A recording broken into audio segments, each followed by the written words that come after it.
So we're channeling a bit of Jessica Jones there with that opening video.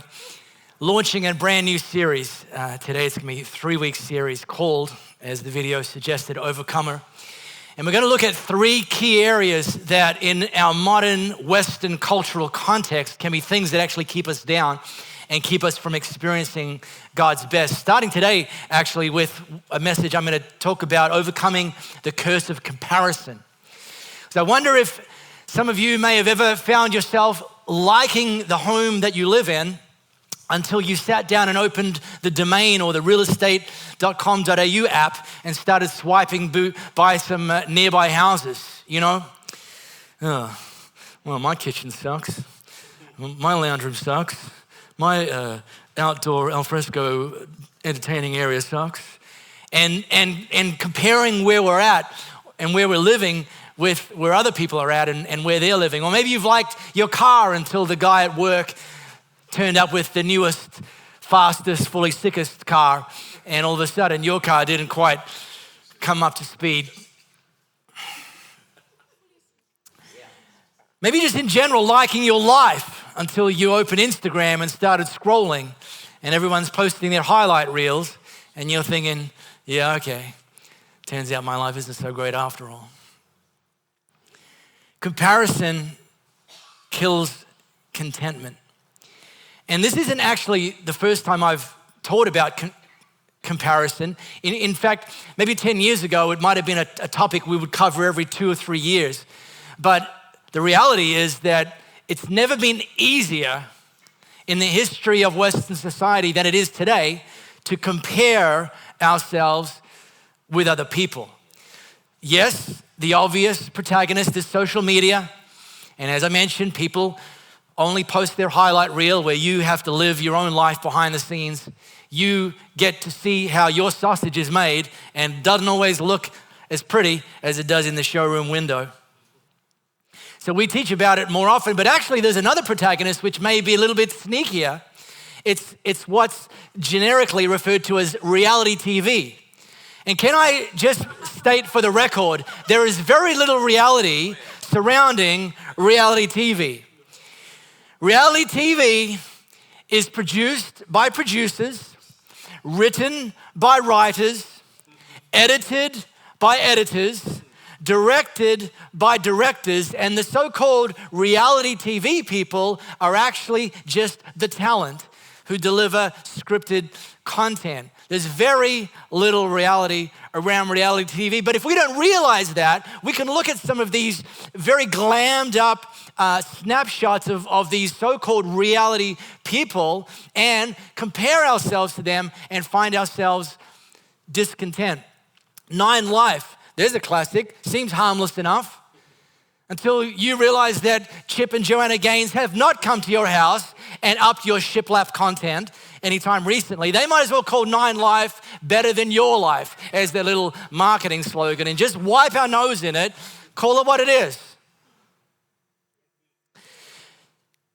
With comparison, there is actually ditches on both sides of the road if you walk down a road of comparison. There's the road, the obvious one of inferiority, that you can start to look at people whose situations, whose kids, whose marriages, whose houses, whose jobs, whose financial setting looks better than yours. And you can start, if you compare yourself to them, feeling inferior.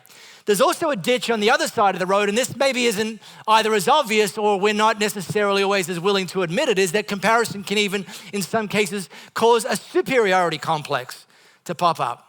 You know, you may get an inferiority complex when you scroll through social media and you see your friend, they've just been upgraded from economy to business class. And the reason you know this is because they took a screenshot of their boarding pass and circled the word business on there, and they put it up there. In fact, there's an ancient Zen proverb that says, if you get upgraded to business class and don't post it on social media, did you really get upgraded? And so, but here's the thing, I've been the upgradee. In my previous job, I traveled a lot and I was very loyal to Qantas. And I would always book economy, but you travel regularly with a particular airline, even though you only paid economy.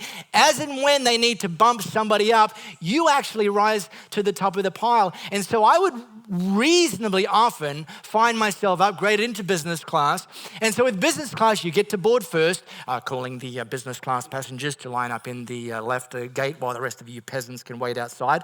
And so I'd take my newly minted business class upgrade boarding pass and shimmy down and sit in front of the curtain in the front of the plane. And I would sit there, and before the rest of the peasants get on, you get your little complimentary champagne, your broadsheet newspaper. And here's the thing. I would sit there with my champers and my broadsheet newspaper while these economy people were schlepping past me, and I'm sitting there going, yeah, I am better than you. And yet I did nothing to deserve that particular thing, comparing myself to them, winding up with a bit of a feeling of superiority. And if you live your life fueled by comparison with other people, you'll be living with what Andy Stanley calls the pursuit of I don't mean ER, I mean the pursuit of that you start framing your goals in life around being richer, healthier, happier. And the comparison isn't about being richer than you are now. We can start to slip down a very slippery slope to being fueled by the motivation of being richer than somebody else, healthier than somebody else, happier than somebody else. The pursuit of Now, I want to qualify three things when it comes to comparison, because actually not all comparison is bad. There is in fact, I believe, room for healthy and a place for healthy comparison. Let me explain. Three qualifications. Number one, there's nothing wrong with being richer, healthier, or happier, providing it's than I am now is what you're comparing it to. I would like to have a few more financial resources than I do now so I can do more of what God's called me to do. Healthy. I would like to have better health, be healthier than I am now, not comparing myself to the person next to me. These are all fine. These are healthy comparisons. Also, don't confuse contentment. Comparison kills contentment. Don't confuse contentment with settling.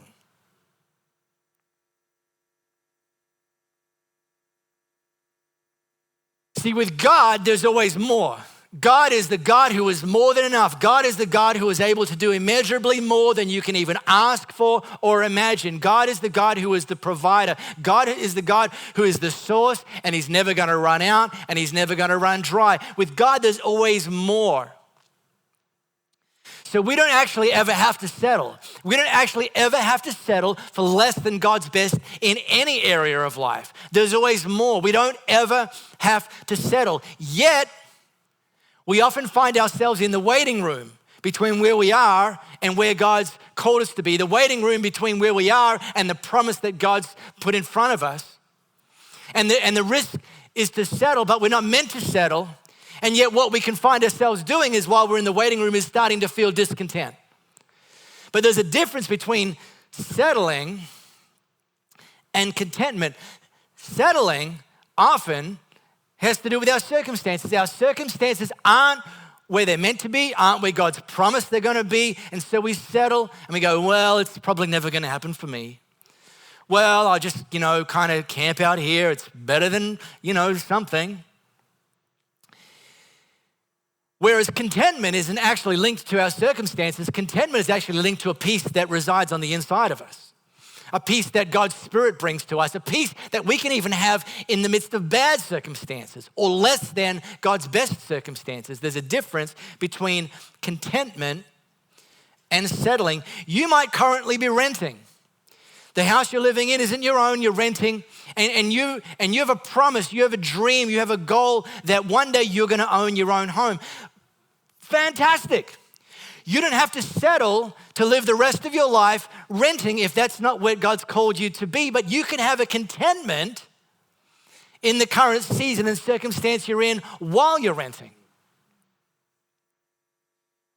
You may be working a job that is not your dream job, and you may be pursuing a course of study that's going to get you a better ability to move into a better job. You may be looking at just moving up through the ranks within your current business or industry.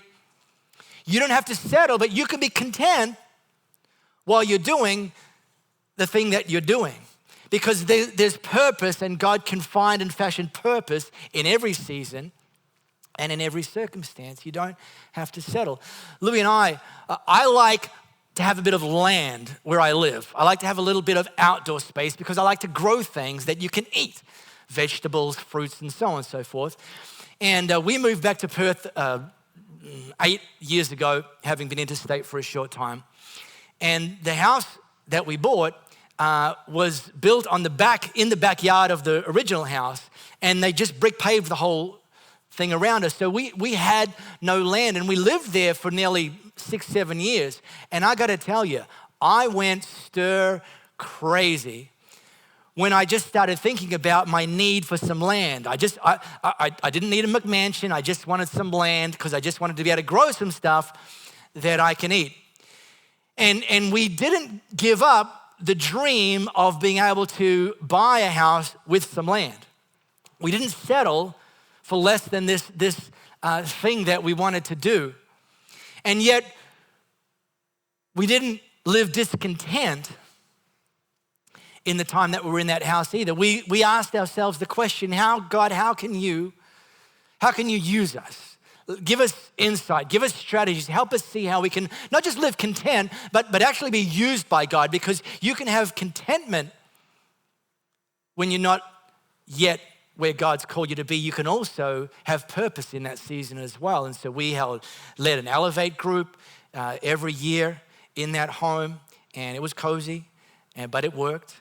And we entertained team members and leaders in that home, and again, it was cozy, and we had to shimmy and shake. But it worked. And God actually gave us the opportunity about a year ago to buy a house that has land. And so I've got chickens in my future. I've got bees in my future. And we've got vegetables and fruit again in our future. The little insertion story, a few of you know this, is that having sold the house we were in with no land and bought a house that was bought with land, that house has got a tenant in there until late January. And so we've had to find a rental property to live in between selling and buying. So we're currently living in a rental property. 80% of our worldly possessions, we just left them in the removalist boxes because we're going to have to move them again anyway in January. And so we're living in it's a tiny house. In fact, to give you some idea, I'm actually limping today because this morning I went to iron this shirt, and there's actually no room to set up the ironing board in our house. So I kind of have figured out this thing. If I can push it in a particular kind of corner next to the washing machine and perform a specific sequence of gymnastics moves, I can get into position to iron and then somehow extricate myself. But I miscalculated the gymnastics moves this morning, and I kicked my foot against the corner of the wall, and Marco did a boo-boo, and it hurts a lot. Like right now, I'm in quite a lot of pain. And I let out an adult word, and Louis said, "What's wrong?" And I said, I feel like Gulliver in this house. That's what's wrong. My size 10.5 feet, which is just got an average size feet, are too big for this house. But in that house, we have continued to ask the question, God, even though we're not settling for staying here, what can you do with us in this time? How can you use us in this time? And so we launched an Elevate group there, and we kind of don't really have any room for anybody to come into our house, but we launched one anyway. And our Elevate group, 5 of the people in our Elevate group are over 6'2". It's like the green room for the NBA draft camp when we have our Elevate group. There is just legs everywhere. And we've had up to 12 people somehow sitting like triple decker, gathered in our half a lounge room. We hosted some of our key team members a few months ago. This house has got a modest-sized rear courtyard. It's one way to describe it. And we were going to do a Sunday lunch. And so I was going to grill, and we were going to set out a couple of long tables. And we invited about 12 people around. And but then the forecast came in, and it was forecast raining, but not like just raining, but like monsoonal raining. And I didn't want to cancel. Moving indoors wasn't an option because there's no space. And so I spent about 2 hours that morning looking at where the rain came in, because rain doesn't come in, it comes in sort of 45 degrees, but also noticing that the little bit of canopy above the courtyard area has maybe 15 or 20 leaks. And so we were expecting 12 people over for this lunch, and I spent 2 hours that morning configuring the tables to minimize. I knew some people were going to get wet. I even knew some people were going to get significantly wet, and I recommended they bring a poncho. But I spent 2 hours just trying to mathematically calculate how we could have this lunch with the least amount of people getting wet. And it was quite a feat. I'm incredibly impressed with myself. I'm not only nursing potentially a broken toe. I suspect it's broken. I'm almost certain it's broken. My finger is actually detached. This finger is detached. I just put Band-Aid on so you didn't notice that. It was actually detached. It came as the result of an unfortunate Kent pumpkin chopping mishap in our kitchen of this house. The kitchen has shallow benches. Do you know shallow benches? Yeah? Shallow benches suck, man. But it's got shallow benches because if they brought the benches out, there'd be no floor space to get into the bench. So anyway, it's fine for chopping innocuous objects, but because here's the thing, not only have shallow benches, there's actually overhead cupboards above the shallow benches, but they're like here. And now, if you're Lady Gaga and 5'2", this won't be an issue. But if you're sort of average height, 5'9.5" me, this is headbutting space. So, and again, look, cutting onions, I recommend you do lean back when you chop onions. People go, how do you stop yourself from crying? Don't lean over them. But pumpkin, Japanese pumpkin, aka Kent pumpkin, you cook with the skin on, it's delicious. You've got to lean into that sucker. It ain't gonna cut itself. And so I had to choose between headbutting the overhead cupboard or slicing off the top of my finger and I opted for the finger. Just took one for the team. What a guy. But now I'm sharing these stories. This is real life for us right now, but not in any effort for anyone to feel sorry for us, because I'm content that we even have somewhere to live, right? That we have a roof over our heads, which doesn't leak a lot. And that we have a kitchen to prep in, and that we have food to prep in the kitchen. You can have contentment and yet don't confuse that with settling. And then finally, don't confuse comparison with inspiration.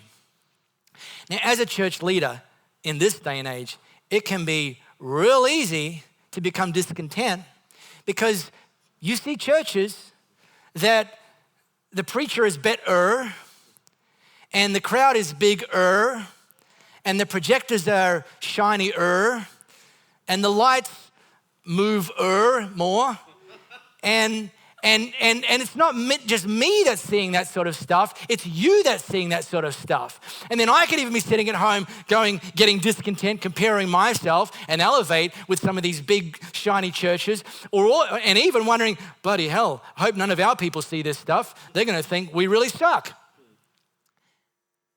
And you can find that about your industry and your family and your neighborhood and your kids and the school you send them to. And we can just find ourselves getting discouraged and feeling defeated if we compare ourselves to other people. Or there's a place for it, we can draw inspiration from them. If there are people who are in the wheelhouse of where God's called you to do, what God's called you to do, or who God's called you to be, if there's people in that wheelhouse, we can actually look to them, but don't look to them to compare yourselves with them. Look to them to draw some inspiration from them. That God's giving them, putting them in your field of view to give you a glimpse of actually what's possible, and even to give some clues and some keys along the way. So I listen to the podcasts of preachers that are much better preachers than I do, but not to get discouraged, but to be inspired and to continue learning. I subscribe to blogs written by church leaders whose churches are way, way, way, way, way bigger than ours, because I want to learn and be inspired and gather clues to how we can continue to grow and reach more and more people. There is a place for healthy comparison. It is the place to be inspired. And don't at any point think you are worth less just because you have less than somebody else. Do you understand? Because we're not here to compare ourselves with other people. Now, if you open our Elevate app and you tap the Bible title, it'll take you to something written by a guy named John. Now, to catch you up, if you haven't been in the church sphere for a while or for long, there's four, they're called Gospels. It's kind of a churchy name. Four kind of accounts, written accounts of the time that Jesus was on the earth, particularly the public time, the 30 to 33 year period. Four guys wrote four separate accounts. Three of them were eyewitness accounts, and the fourth one is a guy named Luke, a doctor who retrospectively went around and interviewed the eyewitnesses, and he gathered his own account. Well, one of those eyewitness accounts was written by a guy named John. And John was one of Jesus' actual chosen 12 followers. So what John wrote was actually firsthand eyewitness. I was there. And in fact, not only was I there, I was even a character in a lot of what happened when Jesus was doing his thing publicly. And so this period of this book that I want to just drill into a little bit, this account, is written by a guy named John. And what we'll discover just by reading John, a little snippet of John's eyewitness account, is that comparison is not a new thing. And in fact, it appears that John had a little bit of a comparison thing going on with one of Jesus' most other more prominent followers, a guy named Peter. A little bit of a competition, a little bit of comparison. And so John, this one little slice, wrote this about, well, what had happened is actually Jesus had been killed on a cross. He'd been removed from that cross. He'd been buried in a tomb. The tomb had been sealed. And then 3 days later, as was customary, some of his earliest followers went to the tomb to collect his body, because it was after 3 days they would actually embalm it and bury it for good. And so Mary was the first on the scene. Early in the morning, on the first day of the week, while it was still dark, Mary Magdalene came to the tomb and saw the stone was moved away from the entrance. And she came at once to Simon Peter and the other disciple, the one Jesus loved. Now, I've riffed on this before, but I want you to understand right now, this guy, Peter, not him, the other guy, the other disciple, the one Jesus loved, that's John. John's writing this. So John calls himself the one Jesus loved, which is ridiculous, because Jesus had just died on a cross to demonstrate to the entire world that he loves everybody. But no, John, he either didn't get that, or he just wants to make himself shine a little more than he ought to. Calls himself, not by name, he calls himself in third person, a bit like a particular president of a particular nation in our particular time, calls himself by a third person. I hate people that do that. The other disciple, the one Jesus loved, breathlessly panting, they took the master from the tomb. We don't know where they've put him. Peter and the other disciple, me, John, left immediately for the tomb. They ran neck and neck, me and Peter. The other disciple, me, John, got to the tomb first, outrunning Peter. Stooping to look in, Peter saw the pieces of linen cloth lying there, but Peter, he didn't go in. Simon Peter, that's why I hate people that write in third person. Simon Peter arrived after him. Yeah, we know that, John. You've already told him that you got there first. You've already told us that you outran Peter. Well, just in case you missed that, you need to know that Simon Peter arrived after me. Entered the tomb observed the linen cloths lying there and the kerchief that was used to cover his head, not lying with the linen cloths, but separate, neatly folded by itself. Then the other disciple, me, John, by the way, in case you missed it, the one who'd gotten there first, went into the tomb, took one look at the evidence and believed. Peter didn't believe, I believed. I believed first. I didn't just get there first, I believed first. No one yet knew from the scripture that Jesus had to rise from the dead. So, this little slice, you'll see at the bottom, verses 1 to 9. John's account, we categorize it now in chapter 20, 9 verses. This is John writing, capturing the moment that the first people on the scene had discovered that Jesus had risen from the dead. He took 9 verses to account for that. And I did the math, and here's how it comes out.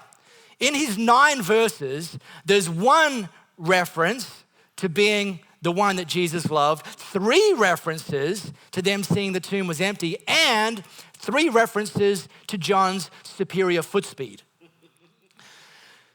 So here we have the moment that changed history, the moment that Jesus demonstrated that you and I can live as overcomers, that you and I don't ever have to live defeated, that you and I never have to die if we put our faith and our trust in Jesus. He's telling that, he's capturing that, he's writing that. The whole world, the most incredible news that I could ever tell anybody is Jesus is risen and I'm faster than Peter.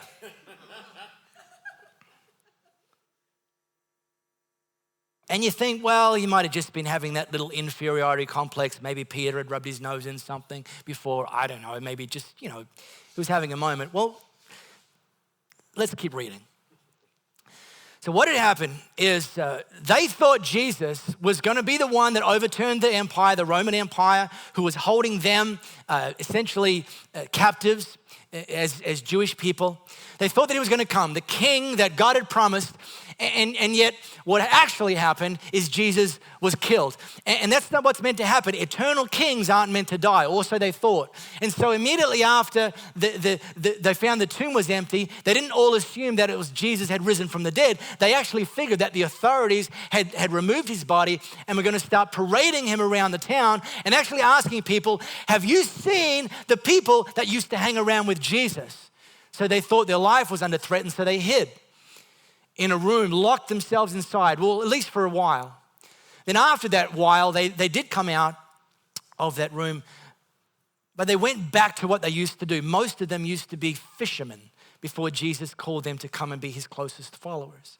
And so they actually went back to fishing. Jesus has let us down. Let's go back to what we used to do. Jesus didn't meet our expectations.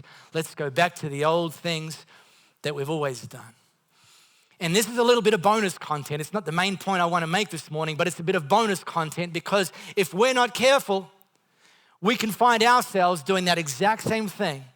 When God doesn't answer the prayer that we prayed, either in the timing that we expected or in the way that we expected, or it seems he didn't even answer at all, although he often does just by saying no to some things, we can find ourselves going back to old ways of thinking, old ways of acting, to the familiar, to the past, rather than staying planted in the waiting room, trusting that God's still working, that God's still overcoming on our behalf. So they're fishing, and they came in from a night's fishing, and they hadn't caught anything. They pulled their boats up onto the beach, and a guy came up to them. Now, it actually happened to be Jesus, who'd risen from the dead, but they didn't recognize him. And this guy, Jesus, who they didn't recognize, said to them, hey, I want you to go out one more time and put your nets down one more time. And they said, listen, buddy, we've been out all night. We're professional fishermen, and we didn't catch a thing. So what makes you think that going out one more time and putting our nets in one more time is going to make any difference? And Jesus said, look, go out again, only this time put your nets out on the other side and see what happens. Now, a little bit of bonus content here as well. You can do what you know to do in your strength and your way and get very, very, very poor or even no results. Or we can choose to pull our boats up, push pause on our activity, and lean into the voice of Jesus and say to him, is there anything we need to be doing differently right now? Is there something we haven't seen yet? Is there a better way that we just haven't considered yet? And it's on that very thing when Jesus gives you a word and it says one thing, put your nets out to the other side. That can be the game changer, because it was in that moment that they then caught more fish in their nets than they could actually physically pull out of the water. Well, John had kept telling this story. You can scroll, and you get down to chapter 21 and verse 7. John's back at it. Then the disciple Jesus loved, me, said to Peter, hey, because what Jesus went to do when they pulled the fish in is he actually cooked them a barbecue breakfast, which I think is a brilliant image of Jesus serving. Fish on toast was the menu. And then the disciple Jesus loved, John, me, the guy writing it, said to Peter, it's the master.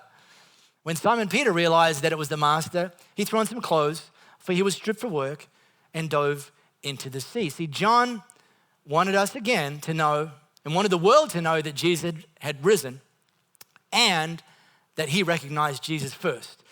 And in fact, more importantly, that he recognized Jesus before Peter. It's not a new thing, this comparison, this one-upmanship. And Jesus then did a kind of a peculiar thing. Is out of them sitting around having their grilled fish on toast, he actually pulled Peter out and took him off to the side. When Jesus calls you out to the side, it's either really good, because you got like some special prize, or it's a real big gulp moment, like. And he took Peter aside and he said, Peter, do you love me? You don't want Jesus asking you that. You want him to already know. You want to be living a life of devotion. You want to be living a life in a way that Jesus knows. You're living a life of worship. You're living a life of serving. You're living a life of prayer. You're living a life of relationship. You're living a life of communication. You're living a life of financial generosity. For Jesus to say, I'm just curious. Do you love me? You're like, oh, come on, man. You know I love you. Okay. Case closed. No, Jesus says a second time, Peter,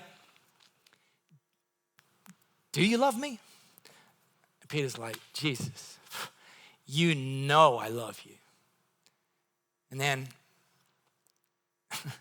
Jesus asked him a third time, Peter, just to be clear, do you love me? And Peter's like, yes, Jesus, I love you. And Jesus each time had said, feed my sheep, feed my sheep. Feed my sheep. I want to give you a mission. I want to give you a job. You're to look after my people, to feed my sheep, to look after my people, to feed my sheep. It's pretty good. Given an assignment by Jesus, firsthand, specific, your lane, feed my sheep. John wrote all this down. Then John continued to write. Turning his head, Peter noticed the disciple Jesus loved, me, John, following right behind. And when Peter noticed me, Peter asked Jesus, Master, what's going to happen to him? And Jesus said, Peter, if I want him to live until I come again, what's it to you? Your assignment is this: follow me. So you and I have a calling, and it's personal. You and I have a lane, and it's specific. And your calling and your lane isn't about someone else's calling and someone else's lane. And so we shouldn't and don't need to spend our time comparing our progress to someone in the next lane. We're to spend our time comparing our progress to where God's called us to be, to how God's called us to go, the sort of things that God has called us to do. It's specific, it's custom. That's the greatest thing of all. That's the best thing I can tell you this morning, is that actually you don't have to waste your time, your emotional energy. You don't have to get defeated. You don't have to get discouraged based on what someone else is doing. You can be inspired by them, but you don't have to live your life comparing to them, because what's it to you? Your job and my job is specifically with what God's called us to do, with where God's called us to be, is to follow Him in our lane specifically. And so my big question and final question is what or whom or from where do you get your self-worth? Because by law of averages, there's a chance that some of you are still trying to prove yourself worthy of the love of a parent who's actually passed on, who didn't give you the love and show you the sense of worth that you thought you deserved growing up. And so you're still living for their approval, and yet they're not even here. And so you're never going to get it. Or maybe they are still alive, and that's just bad fuel to be living, fueled by wanting the approval of a parent. Maybe some of you're wanting to demonstrate to an ex-spouse what they're missing. Boy, they sure screwed up when they left me, and I'm gonna show them. Well, you know what? It may sound sassy, but it's bad fuel. It's bad fuel. Because if you're running the race that Jesus has called you to run, fueled by trying to show other people what you're made of, trying to gain the approval of other people, you're running a race you're never going to win, because it doesn't have a finish line. It's not a lane, it's a treadmill, and you're never going to get off until you get off. We're to be fueled by who Jesus has called us to become, and fueled by what God's called us to do, our lane, our calling. And so you can actually now start to be bulletproof scrolling through social media, seeing other people who may be further along in certain areas and not be threatened by them, but be inspired by them. Go looking for people and actually subscribe to their blogs and follow them and be friends with them that are further along than you, and not ever feel a sense of intimidation or dread or, oh my gosh, I have to wake up to this reminder that I suck every single morning. We can actually live bulletproof from that sort of stuff, because every morning we get up and we say, Jesus, today I'm going to follow you. Today I'm not going to settle, but I'm going to be content. Today I'm not going to live less than you, your best, but I'm going to also live with purpose and expect that you're going to use me in this season and this circumstance and this situation that I find myself in right now, this relationship, this job, this house, this financial situation, this health situation. I'm not going to let my current circumstances, even if they're less than your promise, I'm not going to let them rob me of my joy. I'm going to live with a peace that passes all understanding. Comparison kills contentment. We're not meant to live by comparison. We're meant to live with a sense of calling. Hey, good. Next week, another cultural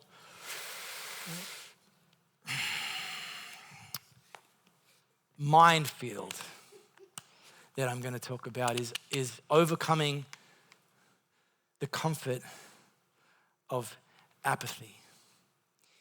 Do you know that God doesn't call us to live comfortable at all times? And that if we make comfort a goal, we will never achieve the calling of God in our lives.